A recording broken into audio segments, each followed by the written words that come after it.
It's intermission time. It's great to get out to the movies. All right, so to get started, can you tell the listener your name, what you do, how you describe yourself? Sure. I'm Molino Dunn. I'm also known as Electropoint, and I'm a film composer and a recovering music producer. No longer? No, I still do, but I'd say most of my days are filled with scoring. Yeah. But I have done a lot of songs in the recent years. Really? So recovering may be a strong word, but it's not the focus of my day in and day out anymore, where the balance used to be a little bit different. When you first got into producing, composing, was your preference always to be film? Yeah, well, actually, no. I wanted to be a concert composer, so I went to school for classical music. Yeah. And my whole life, that's what I thought being a composer was. I was really into early music, so Renaissance music, Baroque music, and I went to school to study that type of composition. And it didn't really dawn on me that probably the broadest reach would be composing for multimedia. Yeah.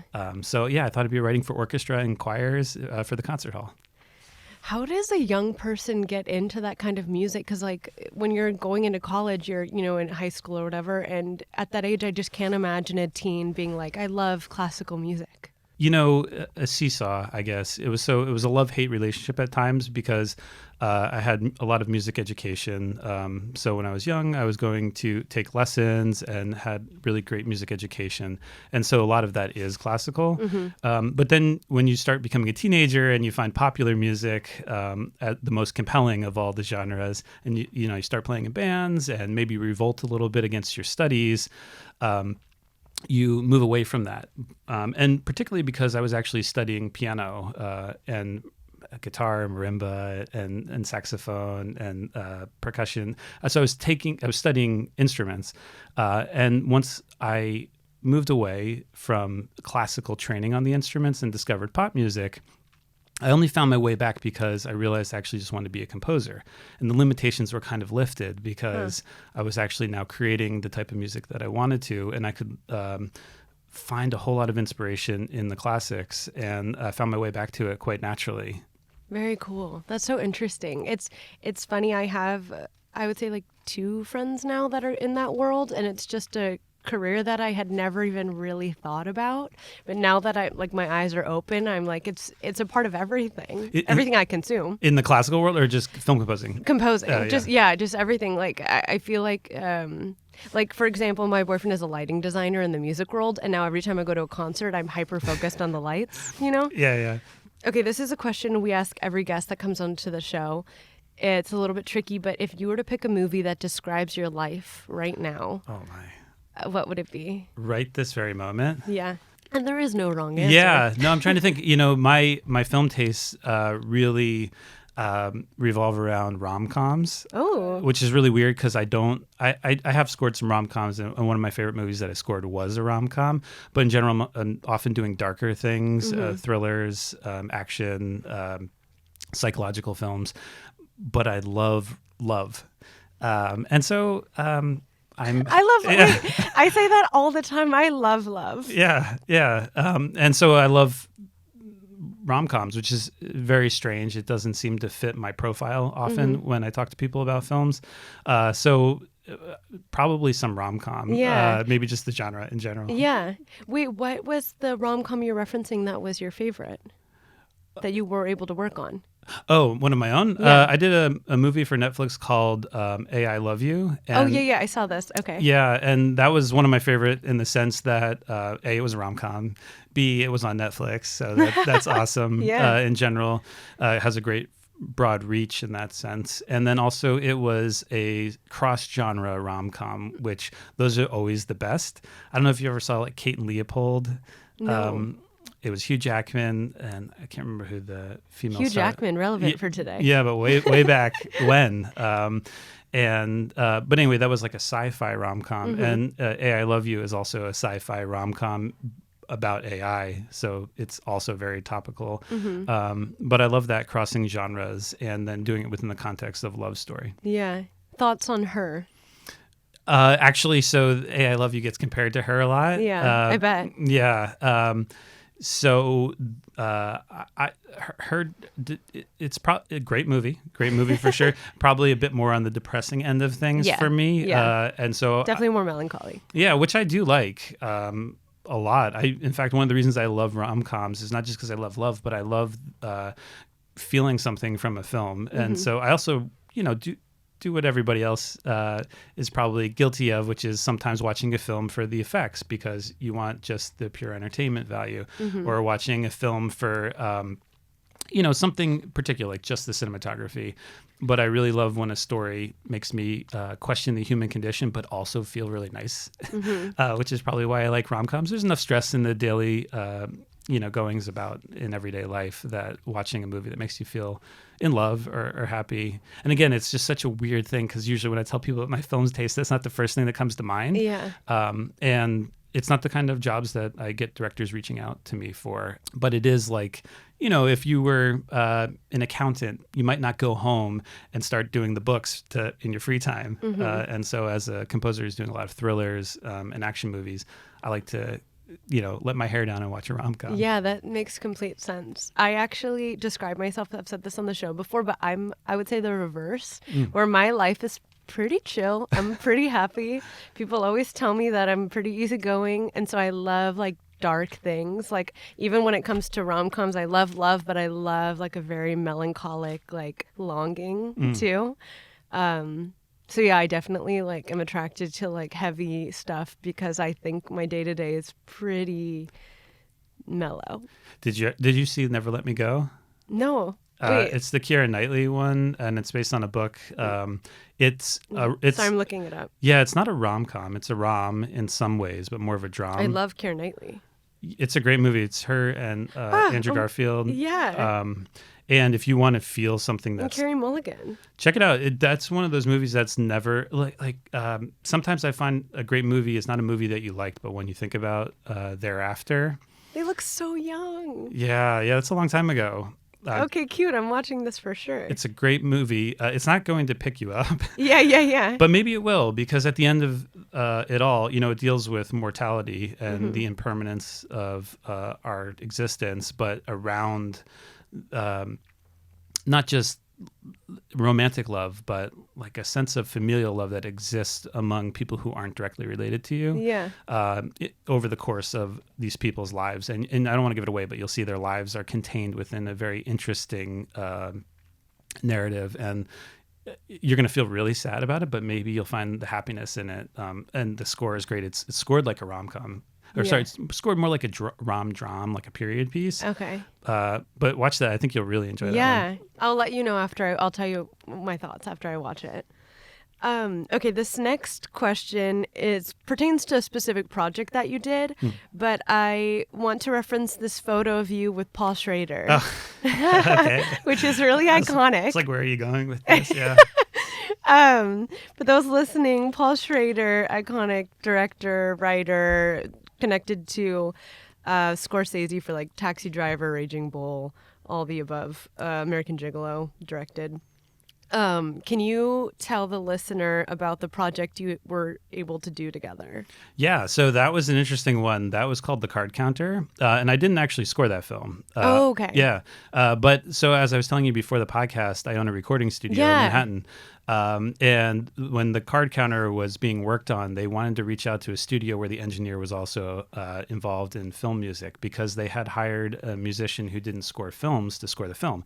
So that's something that Schrader does. If you look at all of his films, it's not like he's hiring the typical A-list composers to do stuff. He's hiring great composers, but they're often in a band or that's sick. like an artist who doesn't necessarily have the experience on it. So they had Robert Bean do it, and he was great, but he hadn't necessarily scored a film before, so they didn't want me to score the film, but they wanted somebody who was had experience working with film to actually engineer the project. Yeah. So not only do I own the studio where they recorded the score, they had me engineer that. So that picture that was during COVID.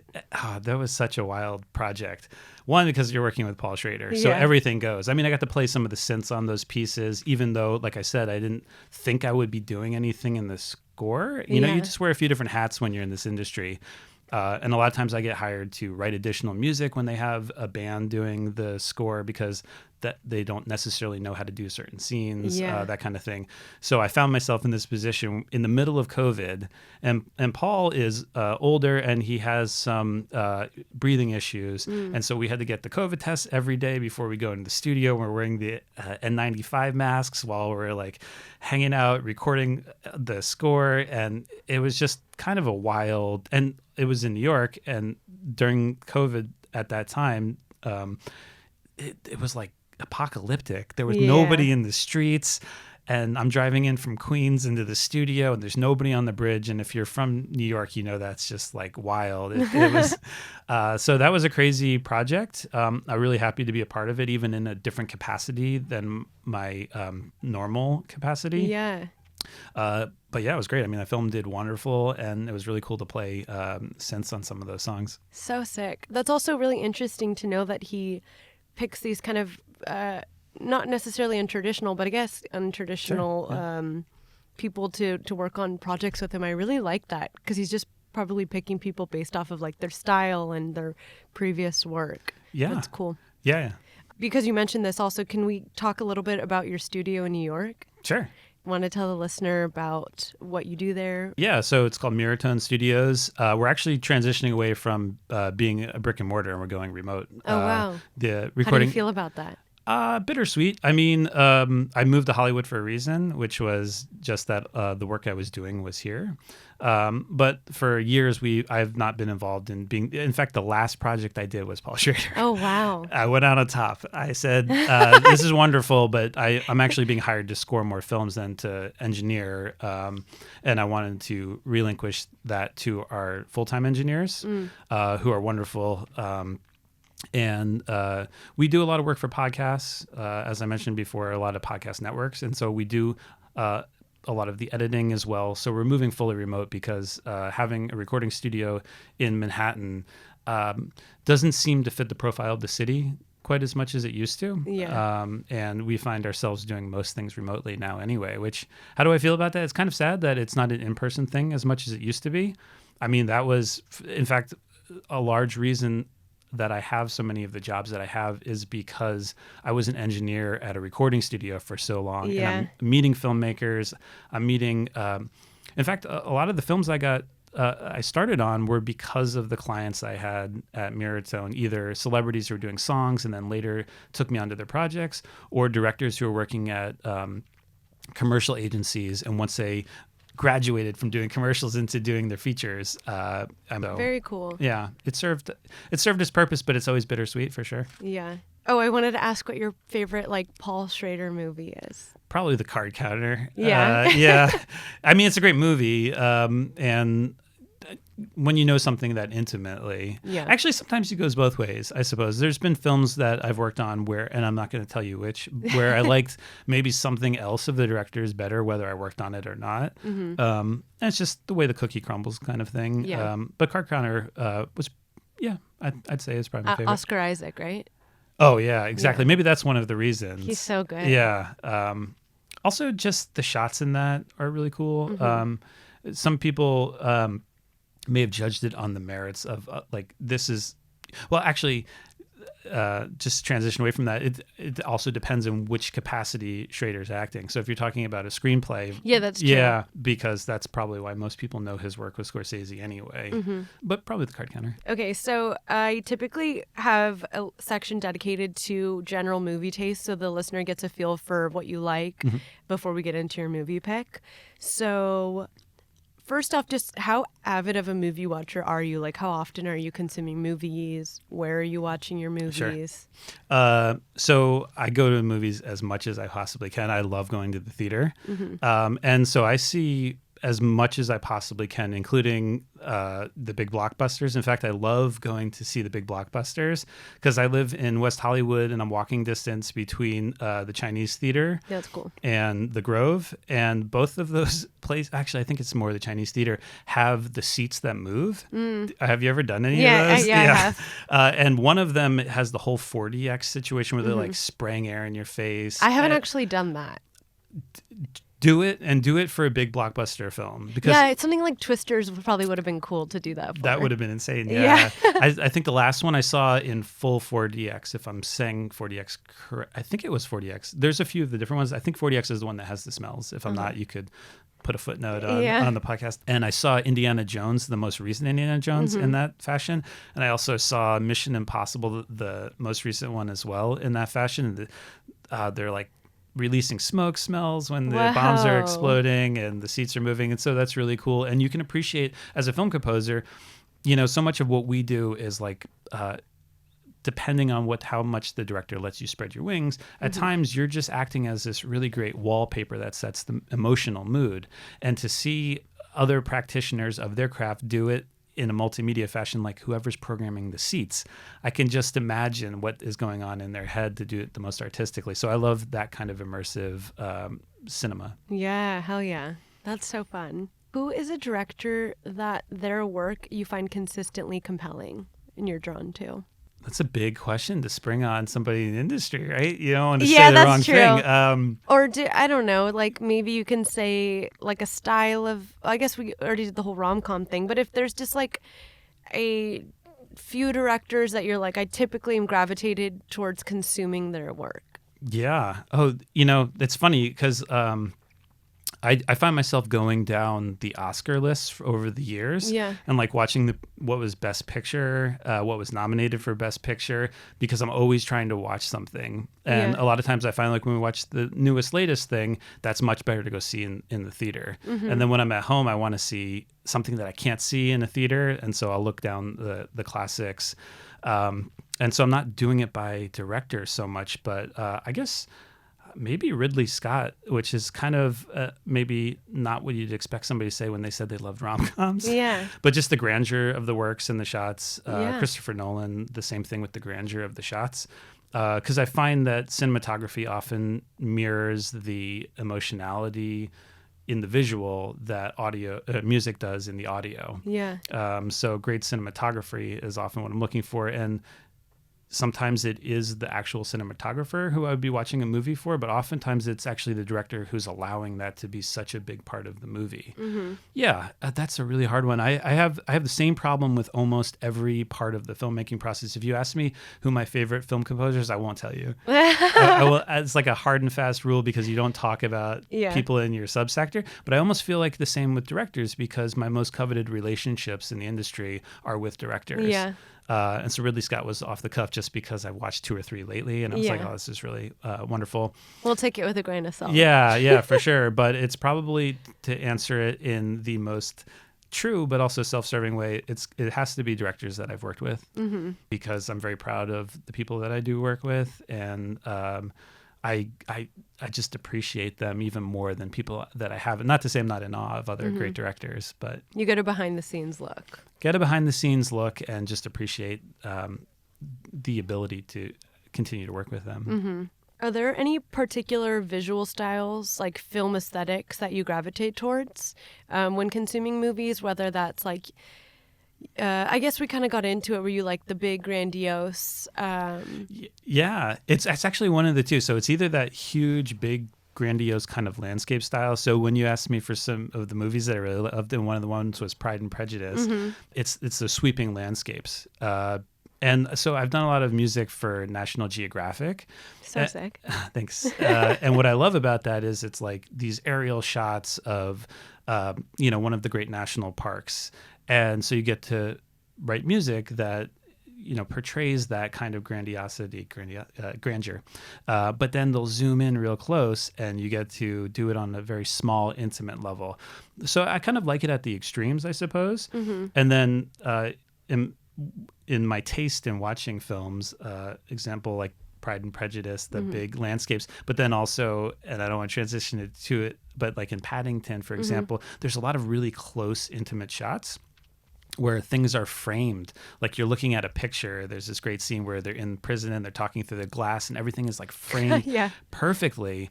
And those shots, the intimacy those are the two parts of the human condition that I love exploring musically, which is that, this is the world. It's huge. There's so much to feel and to see. And then also the human connection, and we're all very close together, and things are contained, and we're all experiencing a similar vibe. So that being reflected in the cinematography, those are the shots I really look for. I love that. That's a great answer. Very concise. Thanks. Oh, this is a question I've asked a few guests. If you had someone in your life that wasn't very into film and you had to pick one movie to introduce them to movies to kind of be like the gateway drug, what would you pick? The gateway drug. To movies, yeah. I think probably Inception. Oh, yeah. Yeah, just because then you get, the script is just wonderful in the sense that you can show everything that's possible in great interweaving storytelling, dreams within a dream, within a dream kind of thing. But then also accessible actors that they've seen before. So that's easy on people. The shots are really great. The music's really great. The music's actually very I don't want to say marketable, but it's approachable for a film score, and it's also highly quoted in other things. So there will be that ability for people to recognize it and get into it. Feel a part of something. Yeah, the nostalgia factor, I suppose, in that sense. And then the shots are always great too. I mean, so I think that's a really good gateway there. Yeah, for sure. But also it kind of depends on the person. Yeah. There's just if it's somebody who doesn't like film at all, maybe I'd start on something that I find great, like one of the Bridget Jones movies. Yeah. That's a great fun time and everybody can relate to it. And they're actually really well-made films. If a rom-com hits, it hits because the people who are working on it know how to command the shots. They know how to edit tightly, because there's a lot of rom-coms that fall really, really short. It's hard to do it very well. Yeah. So it depends on the temperament of the person I'm speaking to, I think. Okay, to end this section, what is your most anticipated film for this, either the end of this year or next year? Oh, wow. Paddington 3. Yeah, great transition. Absolutely. Paddington 3, Bridget Jones, the new one that's coming out. There's a lot of really great movies coming out. And those may just be, not what everybody is looking for. Because there's some really great, meaningful films coming out, a little bit deeper things that maybe on a artistic level will hit me even harder, but as I'm actually truly excited because I'm invested in the franchise and everything that they've produced has been so good. Probably more Paddington than anything. Paddington 3 is going to be just I'm just super excited for that. Sweet. Well, on that note, if you haven't caught on yet, the movie pick for today is Paddington 2. So I wanted to tell you, I hadn't seen Paddington 1 or 2, and so I watched them both today. Oh my God. And so I'm fresh off Paddington. Paddington 2 has been brought up so many times on the podcast and just on social media for the podcast. People love it. And so I was like, oh, this is perfect. It's finally my time to watch it. So I'm excited to chat, and it's fresh in my mind. Just in a general sense, what made you pick this movie? I know we gave you you gave us a few options, and I guess I picked this for you. Yeah, but it was one of yours. I'm actually glad you picked it, because I think one of the reasons I really love film is the human. I've mentioned it a number of times in this conversation, the human condition. But the human condition is best experienced when shared with somebody. And so I see a lot of movies with my wife, and she is so good about going to see movies that are even probably way outside of what she wants to see. But I want to see some big superhero movie, because seeing it in the cinema, the Atmos experience for the audio, it's way better than seeing it home or seeing big picture, right? But when we saw Paddington together the first time, just the joy of experiencing that with somebody, and the ups and the downs, and again, love to watch a movie and actually feel a sense of joy and love with another person. I mean, that's so transcendent. That is the power of great narrative filmmaking. And so I thought Paddington 1 was a perfect movie. And then Paddington 2 came out, and we were actually, I don't know. I am up in arms as which I like better. One, because the first one was just oh my gosh, this was amazing. And the second one, I knew it was going to be great. But a lot of times the sequel falls short. But to answer your original question, I think the reason I picked this movie is because what it means to watch it with somebody was bar none, for sure. Paddington 2 is the best reviewed movie ever on Rotten Tomatoes, apparently, as of March 3rd, actually. It's often regarded as one of the best reviewed films ever. Do you think, I'm assuming I know your answer, but do you think it deserves this reputation? Yeah, I do. I think it's I mean, it's funny because whenever I'm speaking about films, I'm always thinking about the people that I work with. And so I never want to speak in absolutes because A, I don't want to shoot myself in the foot and not get a job because people think I'm that rom-com guy or I'm the kids movie guy, although Paddington 2 is not a children's movie. It's not like people showed up and collected their check and just, went through the lines and it's made for kids. It's like great acting, great shots, big budgets. The music's amazing. So yes, I do agree that it deserves that rating. But I also think that there's lots of other movies that are that way. There's so many, like I said before, even that's those sad movies that make you leave the theater feeling a sense of love and wanting to live longer with the people that you love in this world or experience more art. Those are perfect movies too, for sure, because you leave the film appreciating life. And so it doesn't have to be 100% rating on the tomato meter, to be a perfect film. But yeah, in this genre, they did it perfectly. And it's definitely high up on the list. It's in my top, 300 movies. But if I had to whittle it down, it would still make the top 100 and probably still the top 55, 10. It's up there. Yeah.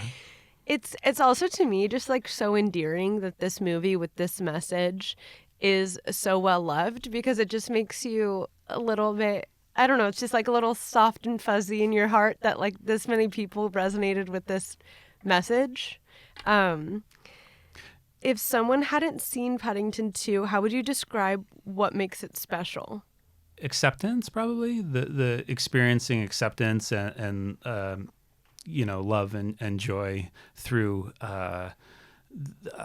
unadulterated child perception of the world, and then also that love can transcend not just differences, because I really think that's what it is. I don't think it's supposed to be like legitimately Paddington is Paddington. I think Paddington is more of a concept in this sense, and so metaphysically I think it's more just about acceptance and love in that sense, which is probably why I liked it so much, because it does share a lot with the rom-com. In fact, if you listen to the score, it sounds so, and go listen to the score away from the picture, it will sound like a rom-com. Yeah.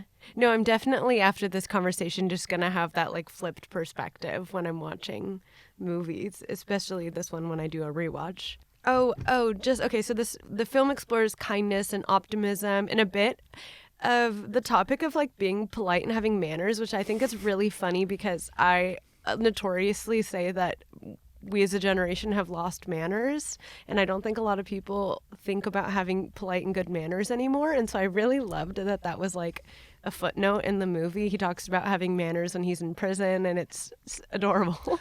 Yeah, I love that part. I think it's playing into the acceptance and not to judge others. Yeah. And so when you're quick to have bad manners, maybe you're quick to be judging other people, and that's kind of the message too when he's in prison. And his family is doing something that is odd because they accepted him, yet they're not accepting the other inmates because of their perceptions of them, of what they may or may not have done and how society has cast them out. So it's super fitting, that's the situation Paddington found himself in. And plus there's so much to explore from a score standpoint in that. It's really just a perfect movie in that sense. Hugh Grant said that Paddington 2 is the best film he's ever been in. Do you agree? Oh, I mean, have you seen Notting Hill? Yeah, no, I mean, I know he said that. Funny that he said that. Yeah. Well, I think at the time too, I remember watching some interviews, that they said they wrote the part specifically for him. Yeah, you can't imagine anyone else in it. Yeah. But also I think a lot of the rom-coms in his heyday of rom-comming were written specifically for him. Or, there was a mini-series on HBO 2 years ago. I love a mini-series. So did you see The Undoing? Yeah. Okay, yeah. So that was kind of, the next level of that. And so he doesn't play this kind of, and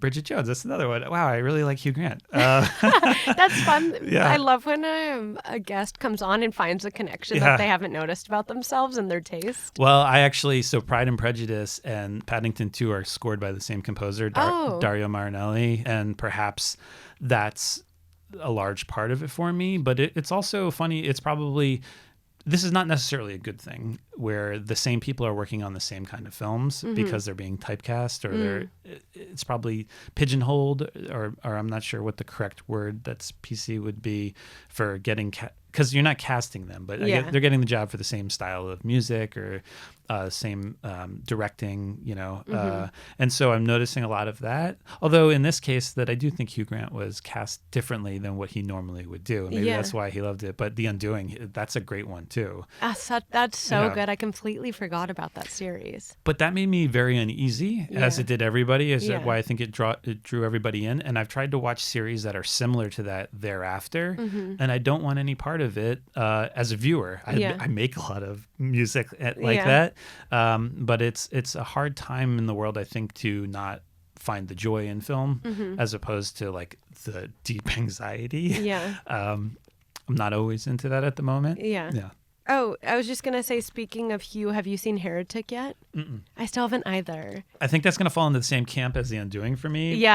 Completely. It was amazing, and I'm sure it's going to be amazing, but whether I want to experience any sense of dread or unease at the moment, I don't think I've seen anything too unnerving in a while on purpose. Yeah, I mean, save your something your peace.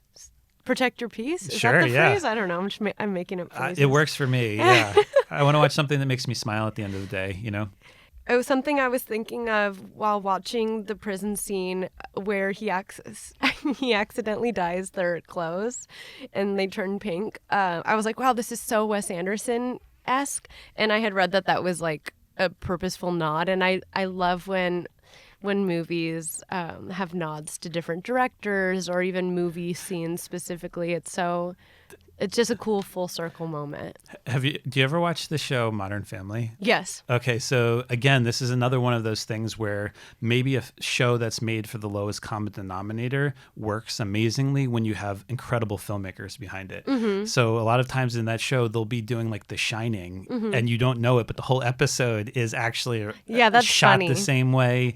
I'm thinking of the one where they took the Christmas vacation, and I love stuff like that. Yeah, and they do that all the time on that. So that's a really nice nod in something that is widely consumed by a large portion of America, or was at the time it was released. I guess it is having a second, emergence. With streaming. Yeah, that's true. Another show that does that or did that really well, I think, is, did you ever watch Community?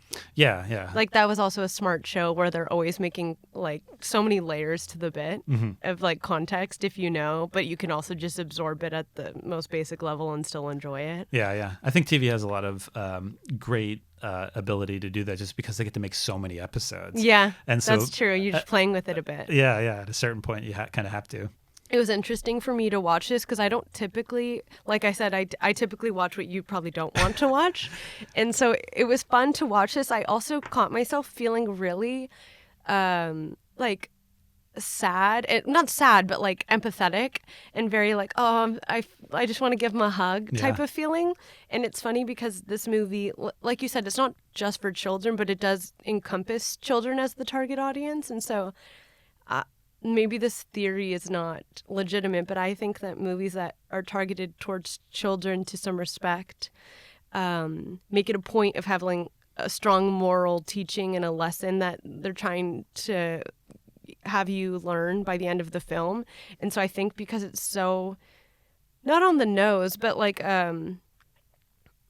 it's so concise what the lesson you're supposed to learn is. I went through so many emotions all at once, if that makes sense. Because a lot of what I'm watching typically is a lot more nuanced, where I don't necessarily have to feel all the feels. It feels more drawn out. And so this one I just felt like I teared up at the end of Paddington 2, and I also like laughed out loud a few times. It was just like a lot of emotion. Yeah, I Did mean, that make sense, what I just said? I don't know. I think you're saying it's a wonderful movie, is what I was catching there. Yeah. It was cool. I texted them right when I finished it, and I was like, I just teared up. It's a great one. Have you ever seen Peter Rabbit? Yeah. And they did 1 and 2 of that too. Maybe it's a great thing with just, British children's story. Yeah. They're really touching on it. And I think it's IP that we already kind of know and can relate to. Yeah. And at some sense of familiarity with the content. Although I had never read Paddington. I hadn't either. Yeah, as a child, it wasn't part of my upbringing. So maybe that was a better thing. In fact, I find that I didn't read a lot of books. Like, I loved the Harry Potter movies. It was kind of hard not to. Or Lord of the Rings. I mean, Lord of the Rings, the music too. It's a scale like, and I never read those books. And I'm actually, there's probably going to be a lot of people who don't like that I do that. I don't want to read the book. I just want to see the film. Yeah. Because I love multimedia. I love to each their own. Yeah, I love music and I love cinematography and editing and directing, and that's the medium. That's my preferred way to absorb that type of art. And I think not seeing them first is really nice, because sometimes I'll go see it with people who have read it or religious, and they have a hard time seeing past the expectation. So it was nice not really knowing Paddington. Yeah. Yeah, the only movie I've read and then seen is Twilight. I'm the generation of Twilight, so I did that. Okay, so you were involved, I would say most recently, with Anora? Yeah, that was a pretty recent film. I want to chat about it because Sure. that movie is kind of everywhere right now. Like, Yeah, it's a big blowing deal. up. Yeah. It's so exciting. Yeah. Can you tell me a bit about working on that project? Sure. Yeah. So that was a fun one. So I worked on another Sean Baker film called Red Rocket. Yes, which I love. Cool. Red cool. Rocket's that's so good. Yeah. No, both wonderful. And it's funny, this was also unusual for me. Usually I get the movie and then they ask me to write music to it, and I write some music and I send it back. Then they send me notes and I send it back, and we go back and forth and all of that. Sean Baker doesn't really, at least in these films that I've worked on, work with a composer. He works with a music supervisor. And it's because the realism of the filmmaking, these almost come across as like narrative documentaries. Yeah. They're very real. And so the music tends to be what I would call scourse or source. Source is generally like the radio's playing. Yeah. But sometimes when it starts to meld into the scene a bit more, we'll talk about it as scourse. And sometimes people like source and score. Yeah. Sometimes scourse is more like it starts on the radio, then it melds into the actual scene. Isn't there a term for that? I remember learning that in a film class. You might be thinking diegetic. Oh yeah, I think that's different. That's just source. Oh, okay. Interesting. Something that's playing in the place. Yeah. And so actually, most of the music in this is diegetic in the sense that what they did was they had a large need for club music and strip club music. And I had worked with the music supervisor before, and they needed about another like 10 tracks to fill it out. So they sent me a bunch of references of the kind of thing they were looking for that they couldn't find. Because again, with the music supervisor, often when that's how they're doing the music for the film, the supervisor will go out and try to find music that they like and then deal with the contracts. And then there's a lot of logistics that go into it. That's kind of, maybe too much of a distillation of what they're doing, or what their job is. But finding pieces that they can't find, oftentimes they'll make a call for somebody to do a few custom tracks, but they're still, not to picture. Yeah. So this was totally unusual, but really cool because they told me what the scenes were. These are strip clubs in Brooklyn. Yeah. Crazy nightlife, write me some real dirty, filthy strip club music, which I had done also for Red Rocket. And it's funny because I have a classical training, but through running the recording studio, I ended up being a Billboard-charting music producer and that's why I said I was like kind of a recovering music producer. Yeah. It's like I try to get away from it, but people still ask me to do a lot of tracks. Yeah. And so I ended up writing 8 songs for the movie. And it's funny watching the movie because all of a sudden you'll just start to hear, these songs that you've written while Anora or Annie is just like, doing her thing on screen. And so they're probably not the music that, I'm sending to my mom and being like, hey, although, they're very accepting of all the different kind of music that I've written over the years for different kinds of things. But that was a really cool film to be a part of because not only is it doing so well, it's a really good film. Yeah. It's getting a lot of love for sure. It's so sick. I'm really excited for you. Like, that's just such a cool, unique project to be a part of. And you were brought on because of the relationship that you had with Red Rocket? Is that... I was brought on because of the relationship that I had with the music supervisor. Oh, got it. And he had reached out to me previously on Red Rocket because they also needed songs for that. Yeah. So again, a lot of times when supervisors going out to find a song, if they don't find something, they'll reach out to somebody who either they think has a library of songs that they need or do some custom things. And I'm of the camp that even if a music supervisor reaches out to me and I have something in my catalog, I'm not going to send that. You'll do something new? Well, yeah, I'm not going to send that only. Oh, I see. Because I want to do something like custom music is what it's all about. And not to say anything that there's anything wrong with the music supervisor using tracks that already exist, because there is a place for that. I mean, it's a different type of connection. It's a different type of filmmaking, and it's, certainly valid, but I want to put something forward as well that I wrote knowing as much as I did about the project. And I'm really happy to say that I think of those 8 tracks for that movie, 7 of them are completely custom. One of them was something that I had and then I revised because I knew that what it was, but also nobody had any idea that this film was going to be that big. I mean, Sean Baker's films are like, cult classics. Yeah. They're not in every movie theater ever, and your mom's calling you up being like, your uncle's calling me that you were on this film and somebody saw this, and it's a little bit. I'm used to stuff like that happening when I do a movie for HBO. Yeah. I'm not used to that happening when it's somebody who's been an indie darling. Yeah. No, that's so exciting.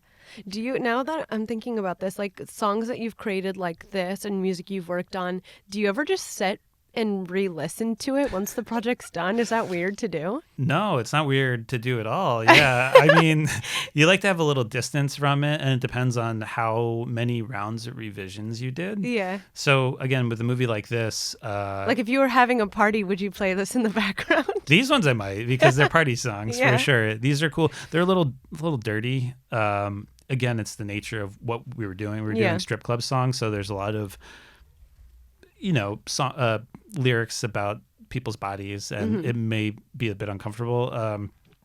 It's not the kind of music I would listen to anyway, but it's music I've written for a lot of different artists, so I'm used to that kind of thing. Yeah. And then when I write music for a film where you're scoring it directly to picture, you generally going through like so many revisions because it has to match the picture, and then the editor makes a change, and then maybe the producers don't like what you did as much as the director did, and that's a conversation. And so you're doing a lot of different variations of the original cue that you did, to the point where it finally ends up in the film. Maybe you've heard it 40,000 times, and you might not listen to it again for a year or two. Yeah. But I will say my favorite times are when I listen to something a year later and I thought that maybe we had over-revised it, and I hear it and I think it's great. And then that's the times where you're just like, wow, this is very rewarding in retrospect, Oh, that's cool. That's a cool moment. So I'm curious because you've worked on, like you said, you've worked on documentaries. You did a documentary, The Bridge, right? Yeah. So documentary, then indie films, then films that are on like big streaming services. I don't think you're going to give me a black and white answer, but do you have a preference? It's more about the filmmaker. Yeah. I mean, obviously, like, working with major studios like HBO or Netflix or NatGeo, those are probably, at least in Hollywood, the projects that you feel the best about because you can speak of them to other people and they'll know them. Yeah. You said Anora, like everybody's going to know that because it won Cannes, right? Like that's not, I have worked on that, and so I will say that before I say The Bridge to somebody, even though the music that I wrote for The Bridge is, in my mind, way more representative of what I do and what I can do for a film. It's the entire film is scored to picture, and it's a wonderful story that needs to be told. Not that Anora wasn't. I'm just saying that the music that I wrote served a different function, and I'd love to tell people about that. But because it wasn't, neon and in theaters everywhere, less people are going to know about it. So I'm kind of divided from a career standpoint. When I tell somebody about a film that I just had come out on HBO, I'm way more excited about it from a pragmatic career Yeah. standpoint. But musically, it just depends. Although I will say, the movie I'm talking about was called The Unbreakable Tatiana Suarez. And, Oh, yeah. the music in that one actually really, I'm very proud of that, even though you'd think that the main reason you would talk about it was because it was on HBO. But actually, the filmmaker is a really good friend of mine. We've done a lot of films together, and all the stuff he does is amazing. And I'm very proud of it, whether he did it away from HBO or not. Mm-hmm. So sometimes you get a double awesome, and it really just depends on the project for sure. Yeah, so we had talked about your work with documentaries, the NatGeo. Was NatGeo considered documentary? Yeah, so I did documentaries for them. I've done a number of things. My favorite project with them was called Baby Animals, Baby Animals of America's National Parks. Oh, that sounds cute. It was very cute. Because the year before I had done Animals of America's National Parks, and I pitched them the idea to do the baby animals. That's so cute. And I've never, ever pitched a project to anybody. And I didn't really pitch it like I put together a pitch deck and I was like, hey, let's make this movie. I was just speaking to the producers and I was like, can we do the baby version of this? This is awesome. My favorite scenes are scoring. Because scoring a documentary is like, it's one of the greatest joy.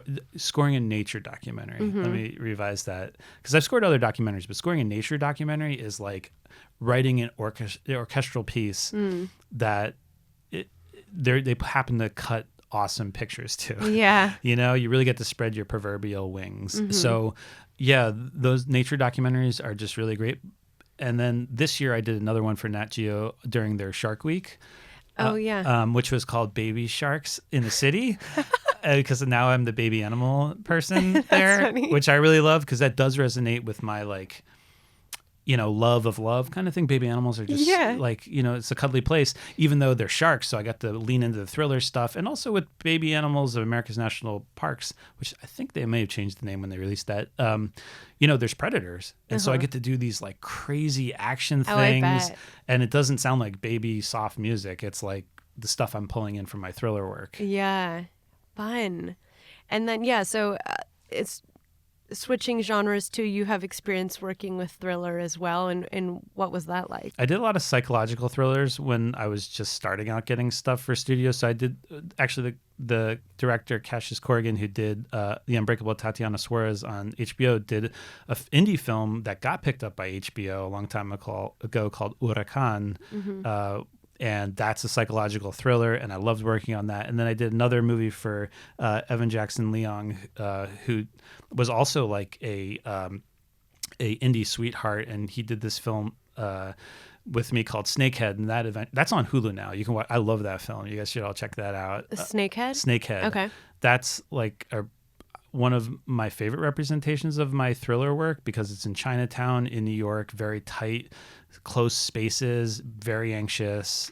It's like an American classic, kind of a mafia movie told through Chinatown. So the Chinatown, the Snakehead is, I don't want to give it away, but that's a good one. And then recently I did this film called 1 Million Followers that I had mentioned earlier, which is a thriller. And that's so cool because it's all synth music. It's all just me turning knobs to picture and finding really crazy sounds and then mapping them out, bringing them into the actual program and programming music using those crazy sounds.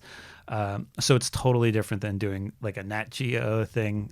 So I love getting to work on different projects because the medium, your palette is just so different on those projects. And thrillers are all about that constant music, and we only drop out because the lack of the music is going to add to the thriller. Yeah. Oh, yeah, that is such a good point. See, yeah, now I'm going to be watching everything with a different perspective. Okay, I want to close this out with basically, I want you to try to name a soundtrack in a sentence and why you like it. I actually think and this is just because there's so many scores I love, I think in keeping with today's theme, check out the Paddington score. I feel like I'm doing an ad for that movie and for the composer, but it's weird talking about other composers' work in general. But just listen to the opening theme, the first track on the original soundtrack, and it has the rom-com / rom-dram / just inner beauty of love in it. and then think about what the film is actually saying, which, as you had mentioned before, it's that childhood acceptance and just the joy in life. Yet the music is the kind of music that you would hear in a love story. So check out that soundtrack for sure. Sweet. Well, that kind of wraps up what I had for today. I want to thank you for coming on. I had a great time talking to you. Oh, thanks so much for having me. Likewise. Sweet. And now it's time to get lost. Good evening. If you enjoyed this episode, be sure to leave us 5 stars on Spotify, Apple, or wherever you get your podcasts. To stay in touch, follow our Instagram page at It's Intermission Time and share with your friends. As always, Intermission is produced by Jazeel Chu and Olivia Dean, and of course, hosted by yours truly, Megan Braun.